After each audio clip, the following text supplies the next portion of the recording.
Œuvre de Maria Valtorta, tome 7, chapitre 438, intitulé La Vierge Marie et Marie femme d'Alphée à Tibériade pour obtenir qu'on leur cède Auréa. Rencontre de Judas, le 16 mai 1946. Tibériade est déjà en vue lorsque les deux pèlerines, fatiguées, terminent leur équipée dans le crépuscule qui descend. Il va bientôt faire nuit et nous sommes encore dans la campagne, deux femmes seules et près d'une grande ville pleine de... Ah, quels gens! Belzébuth! Belzébuth pour la plus grande partie! Gémit Marie, femme d'Alphée, en regardant autour d'elle d'un air épouvanté. Ne crains rien, Marie. Belzébuth ne nous fera aucun mal. Il n'en fait qu'à ceux qui l'accueillent dans leur cœur. Mais c'est le cas des païens. À Tibériade, il n'y a pas seulement des païens, et même parmi eux il y a des justes. Comment donc? Ils n'ont pas notre Dieu.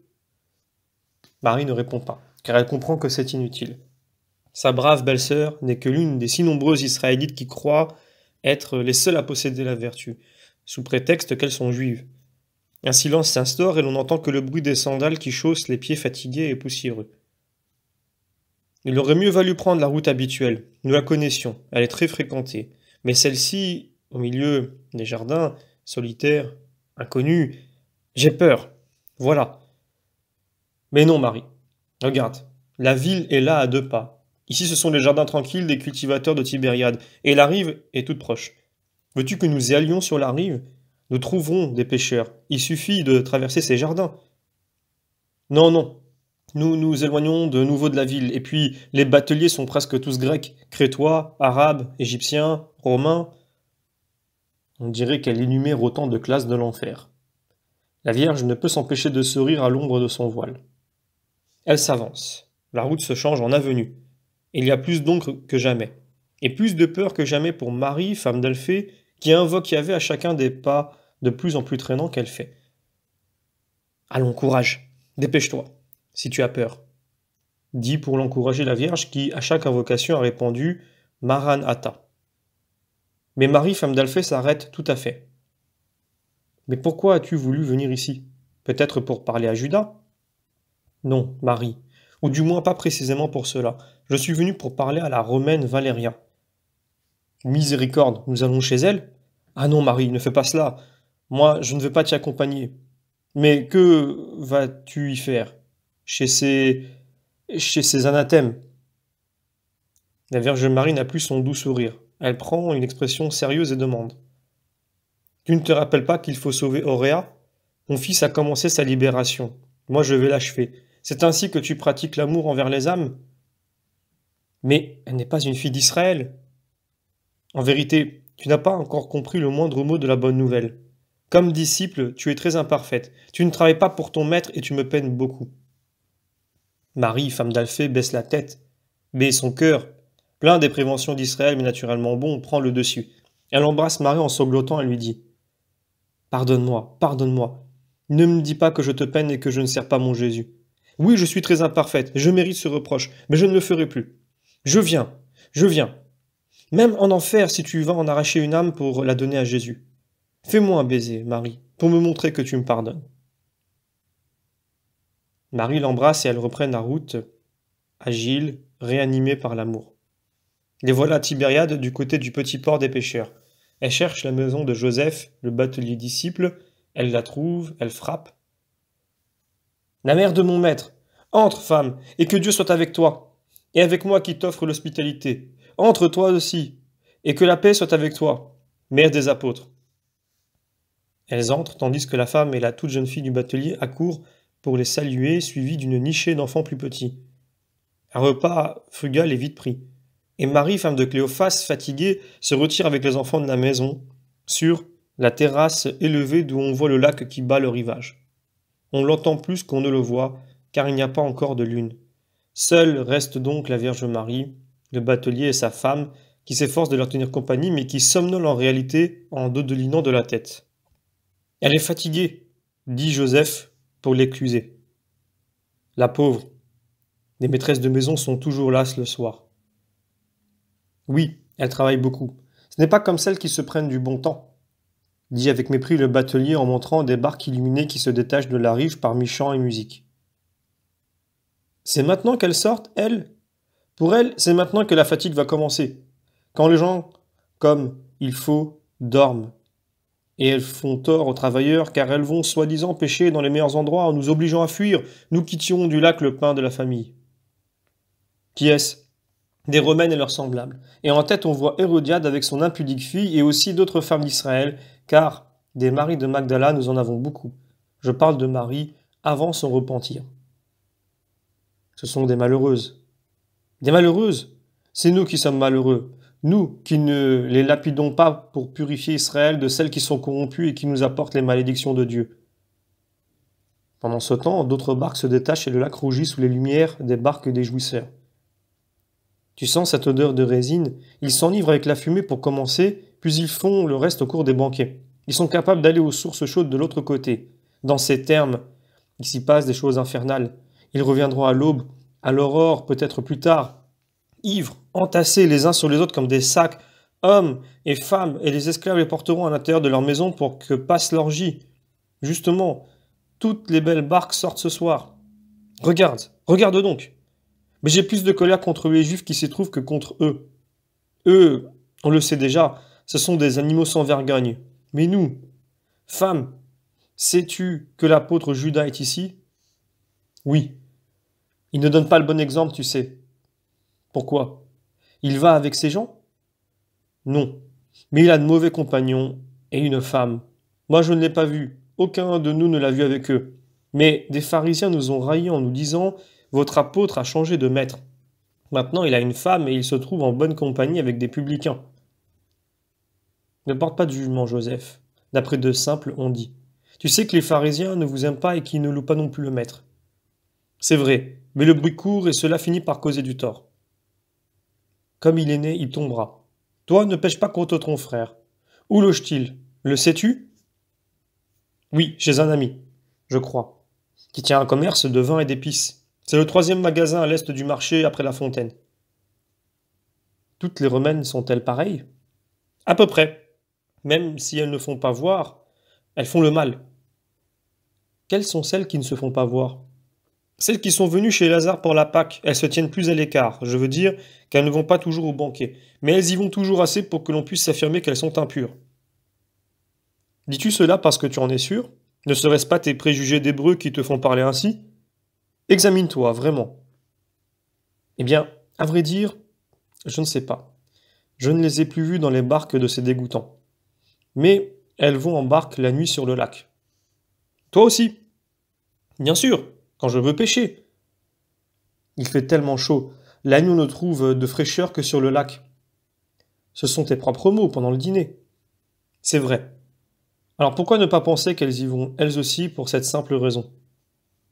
L'homme se tait, puis il dit: il est tard, selon les étoiles, c'est la seconde veille.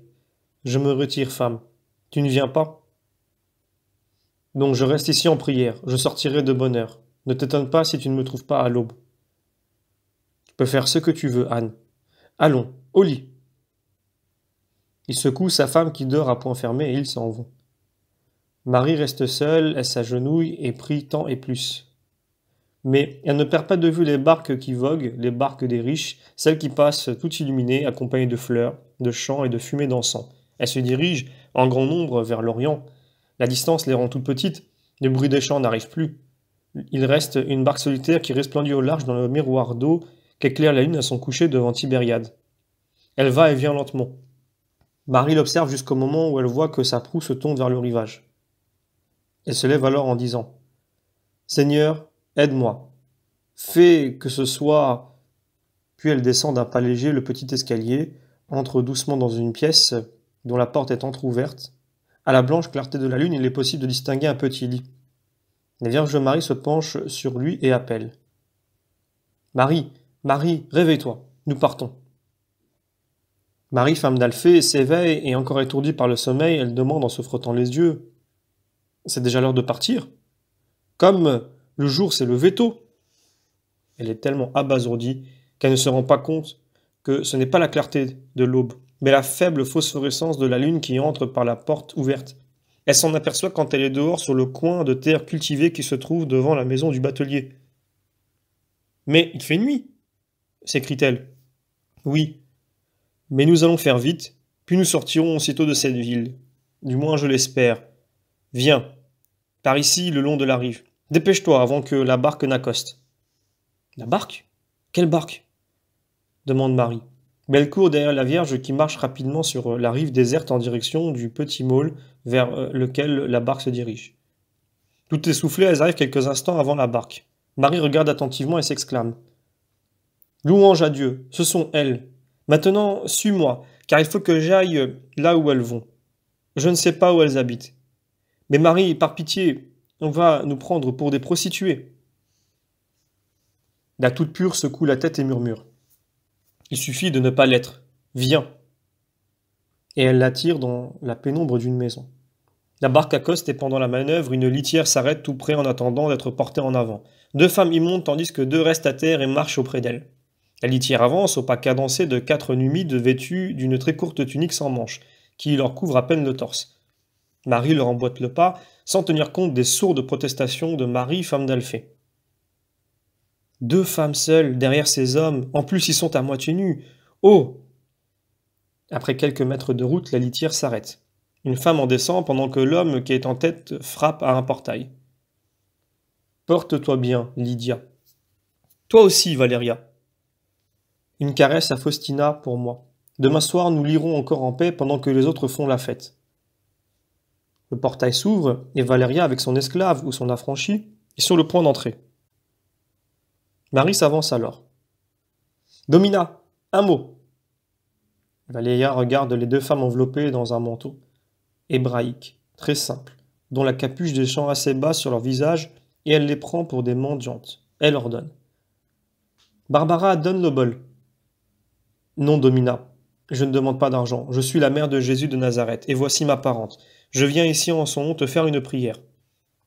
Domina, ton fils est peut-être persécuté, pas plus qu'à l'ordinaire, mais il voudrait... Entre, Domina. Il ne convient pas que tu restes dans la rue comme une mendiante. Non, ce sera vite dit si tu m'écoutes en secret. Éloignez-vous tous, ordonne Valéria à l'esclave et au portier. Nous sommes seuls. Que veut le maître? Si je ne suis pas venu, c'est pour ne pas lui nuire dans sa ville, et il en a fait de même, peut-être pour ne pas me nuire auprès de mon époux. Non, c'est sur mon conseil. Mon fils est haï, Domina. Je le sais. Et il n'a de réconfort que dans sa mission. Je le sais. Il ne demande pas d'honneur ni de troupes. Il ne désire pas régner ni obtenir des richesses. Mais il fait valoir son droit sur les âmes. Je le sais. Domina, il devrait te rendre cette fillette, mais ne t'indigne pas si je te le dis ici. Il serait impossible que son âme soit à Jésus. Tu es meilleur que les autres, mais autour de toi, trop vive est la fange du monde. C'est vrai. Eh bien, tu es mère. Mon fils a des sentiments de père pour toutes les âmes. Permettrais-tu que ta petite fille grandisse parmi ceux qui peuvent la pervertir? Non. Et j'ai compris. Eh bien, rapporte à ton fils ceci. En souvenir de Faustina dont tu as sauvé la chair, Valéria te laisse Auréa pour que tu sauves son âme. C'est vrai, nous sommes trop corrompus pour inspirer confiance à un saint. Domina, prie pour moi. Et elle se retire rapidement avant que Marie puisse la remercier. Je pense qu'elle pleure. Marie, femme d'Alphée, est pétrifiée. Allons, Marie, nous partirons à la nuit tombée et demain soir nous serons à Nazareth. Allons, elle l'a cédé comme un objet. Pour eux, c'en est un. Pour nous, c'est une âme. Viens, regarde. Déjà, le ciel commence à blanchir là au fond. On peut dire qu'il n'y a pas de nuit ce mois-ci. Elles prennent la route, qui n'est plus dans la pénombre et s'ouvre devant elles, au lieu de suivre le chemin de la rive. Elles passent derrière une rangée de maisons modestes. Quand elles en sont à la moitié, d'un coin débouche Judas, visiblement aviné, un Judas qui revient de qui sait quel festin, dépeigné, le vêtement froissé, le visage barbouillé. Judas, toi dans cet état? Il n'a pas le temps de faire semblant de ne pas la reconnaître et on ne peut fuir. La surprise lui éclaircit les idées et le cloue sur place, sans réaction. Marie l'aborde en surmontant la répugnance qu'éveille l'aspect de l'apôtre et elle lui dit « Judas, malheureux fils, que fais-tu? Tu ne penses pas à Dieu, à ton âme, à ta mère? Que fais-tu, Judas? Pourquoi veux-tu être pécheur? Regarde-moi, Judas. Tu n'as pas le droit de tuer ton âme. Et elle le touche en cherchant à lui prendre la main. Laisse-moi tranquille. Je suis un homme après tout. Et je suis libre de faire comme les autres. Dis à celui qui t'envoie pour m'espionner que je ne suis pas encore tout esprit et que je suis jeune. Tu n'es pas libre de te pervertir, Judas. Aie pitié de toi-même. En agissant ainsi, tu ne seras jamais une âme bienheureuse. Judas, il ne m'a pas envoyé t'espionner. Il prie pour toi. Cela seulement. Et moi avec lui, au nom de ta mère. Laisse-moi tranquille, lance impoliment Judas. Puis se rendant compte de la grossièreté, il se reprend. Je ne mérite pas ta pitié. Adieu. Et il s'enfuit. Quel démon! Je le dirai à Jésus, s'écrie Marie, femme d'Alphée. Il a raison, mon Jude. Tu ne diras rien à personne, tu prieras pour lui. Cela, oui. Tu pleures? Tu pleures à cause de lui? Oh, je pleure, j'étais heureuse d'avoir sauvé Réa. Maintenant je pleure parce que Judas est endurci, mais Jésus est déjà bien affligé et nous ne lui apporterons que la bonne nouvelle. Et par des pénitences et des prières, nous arracherons le pécheur à Satan. Comme si c'était notre fils, Marie. Comme si c'était notre fils. Tu es mère toi aussi et tu sais. Pour cette malheureuse mère, pour cette âme pécheresse, pour notre Jésus. Oui, je prierai, mais je ne pense pas qu'il le mérite. Marie, ne dis pas cela. Je ne le dis pas, mais c'est comme ça. Nous n'allons pas chez Jeanne? Non, nous y viendrons bientôt avec Jésus. Fin du chapitre.